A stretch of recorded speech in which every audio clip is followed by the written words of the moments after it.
Movie की शुरुआत में हमें राया नाम की एक लड़की को दिखाया जाता है जो एक सूखे ताल से जा रही होती है और यहाँ से सीन शिफ्ट होता है।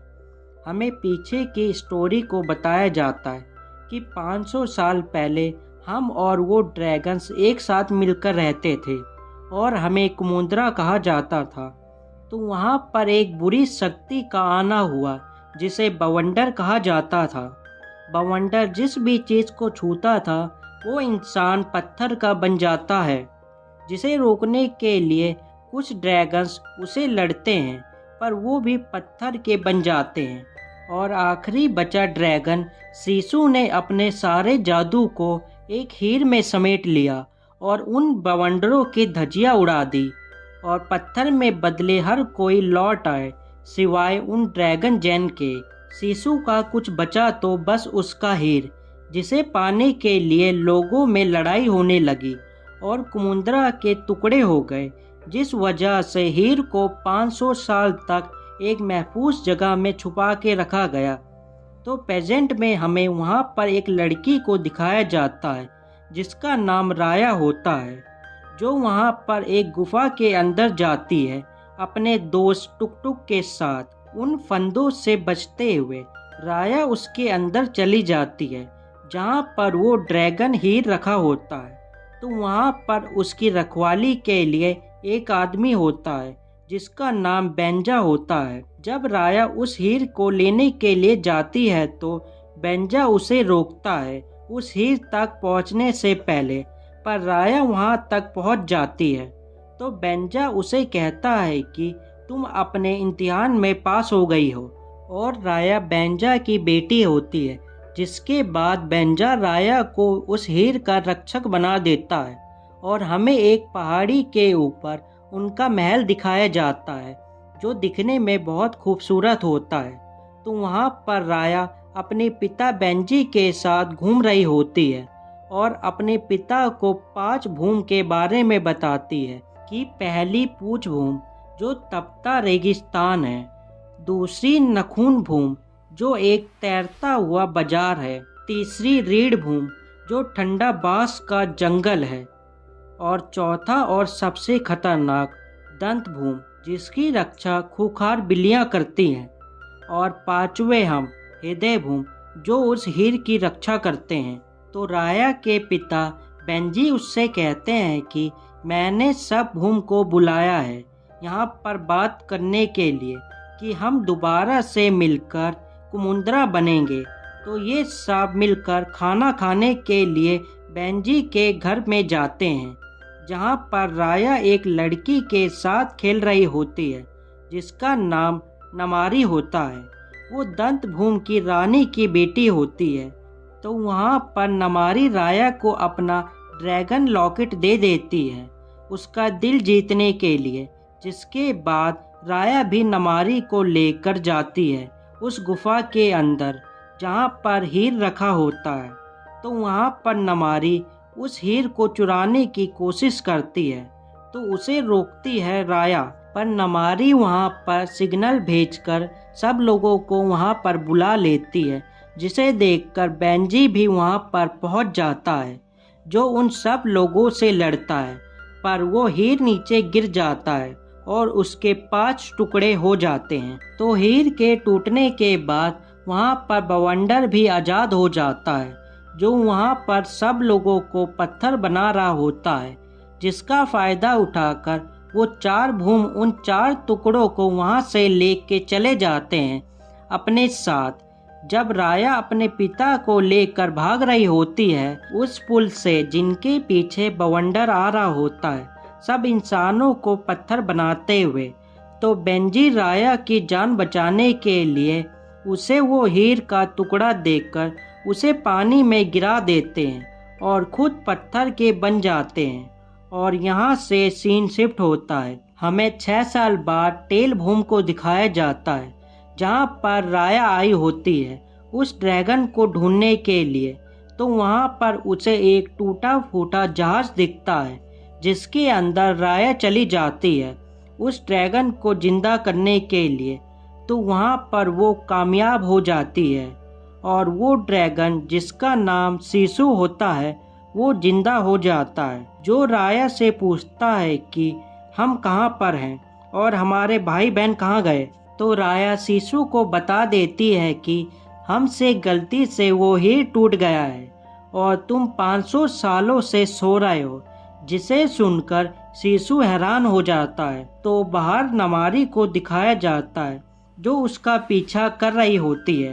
पर उसके पहुंचने से पहले राया वहां से निकल जाती है सीसू को लेकर, और ये जा पहुंचते हैं पूछ भूमि में, जहां पर उन्हें वो हीर का टुकड़ा मिलेगा। जब ये अंदर जाते हैं तो उन्हें वहां पर बहुत सारे कीड़े दिखते हैं, जिनसे बचते हुए वो एक चट्टान से नीचे गिर जाते हैं, जहां पर राया को हीर का टुकड़ा मिल जाता है, जिसे छूने से सीसू इंसान के रूप में बदल जाता है। तो वहीं पर उसका पीछा करते हुए नमारी भी वहां पर पहुंच जाती है अपने लोगों के साथ उस हीर को लेने के लिए, पर राया उसको चकमा देकर वहां से भाग जाती है, जिनका पीछा नमारी करती है अपनी बिल्लियों के साथ। तो उनसे बचने के लिए वो लोग पानी में कूद जाते हैं और वहां से तैरते हुए एक बोट के ऊपर चढ़ जाते हैं,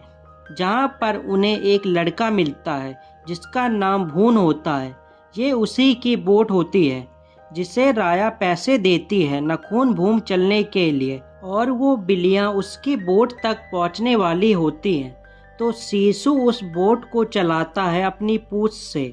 और ये वहां से निकल जाते हैं नखून भूम जाने के लिए। जब ये रास्ते से जा रहे होते हैं तो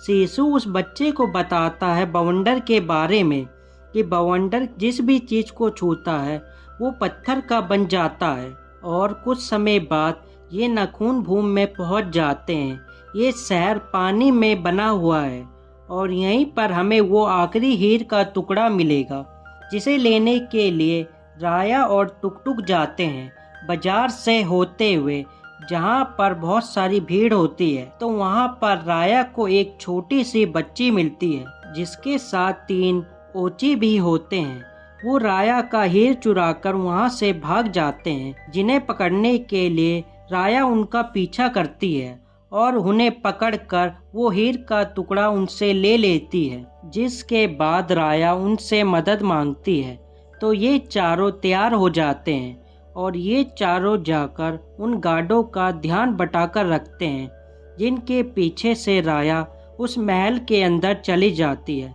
जहां पर उसे हीर का टुकड़ा नहीं मिलता,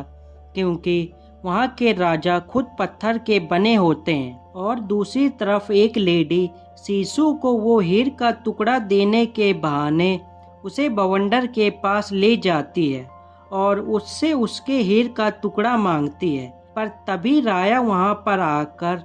वो हीर का टुकड़ा उस लेडी से छीनकर वहां से चली जाती है सीसू को लेकर अपनी बोट में, जहां पर पहले से वो बच्ची होते हैं जो उनके साथ आगे के सफर में जाते हैं उस बोट में बैठकर। और कुछ दूर चलने के बाद ये सब रीढ़ भूमि में पहुंच जाते हैं,